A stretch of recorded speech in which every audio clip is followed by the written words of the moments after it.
Now, in the last of the chapter, we will discuss some reforms to strengthen the working of political parties or examine any three institutional amendments made by different institutions to reform political parties and their leaders.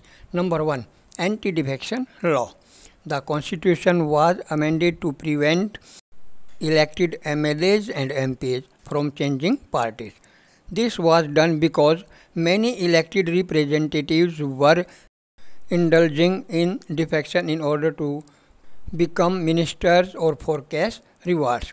Now the law says that if the MLA or MP changes parties, he or she will lose the seat in the legislature. This new law has helped bringing defection down. Number 2. Filing of affidavit. The Supreme Court passed an order to reduce the influence of money and criminals. Now it is mandatory for every candidate who contests elections to file an affidavit giving details of his property and criminal cases pending against him. Number 3. Holding organizational elections and filing of income tax returns. The Election Commission passed an order making it necessary for political parties to hold their organizational elections and file their income tax returns. Now some other suggestions. Number 4. A law should be made to regulate the internal affairs of political parties. It should be made compulsory for political parties to maintain a register of its members, to follow its own constitution, to have an independent authority, to act as a judge in case of party disputes, and to hold open elections to the highest post. Number 5. It should be made mandatory for political parties to give a minimum number of tickets, about one-third to women candidates. Similarly, there should be a quota for women in the election making bodies of the party. Number 6. There should be state funding elections. The government should give parties money to support their election expenses.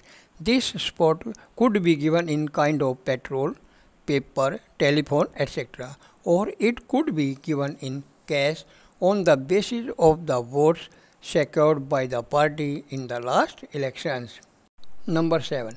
People can put pressure on political parties through petitions, publicity and agitations. If political parties feels that it would lose public support, it would become more serious about reforms. Number 8. Political parties can improve if those who want this join political parties. The quality of democracy depends on the degree of public participation and awareness. Now we will discuss some measures to strengthen the electoral system of India, or how can political parties be reformed. Number 1. Provision of state funding of elections. Many people are of the opinion that with the purpose to check the misuse of money, power, provision of state funding of elections should be made. Number 2. Regulation of internal affairs of political parties. A law should be made to regulate the internal affairs of political parties, to maintain a register of its members, to follow its own constitution, to have an independent authority, and to hold open election to the highest posts. Number 3. Provision to minimize the number of candidates. It is commonly seen that large number of candidates contest elections and sometimes their number crosses hundreds, which become a headache for the electoral officers. So, efforts should be made to discourage the non-serious candidates from contesting elections. Number 4. Proper revision of voter list. The voters list should be revised at regular intervals and the names of the dead or bogus voters should be deleted from the lists. The names of the new eligible voters should be included in these lists. Number 5. Role of the people. Ordinary citizens, pressure groups and movements along with the media can play an important role in this. If political parties feel that they would lose public support by not taking up reforms, they would become more serious about reforms. The quality of democracy depends on the degree of the public participation. It is difficult to reform politics if ordinary citizens don't take part in it and simply criticize it from outside.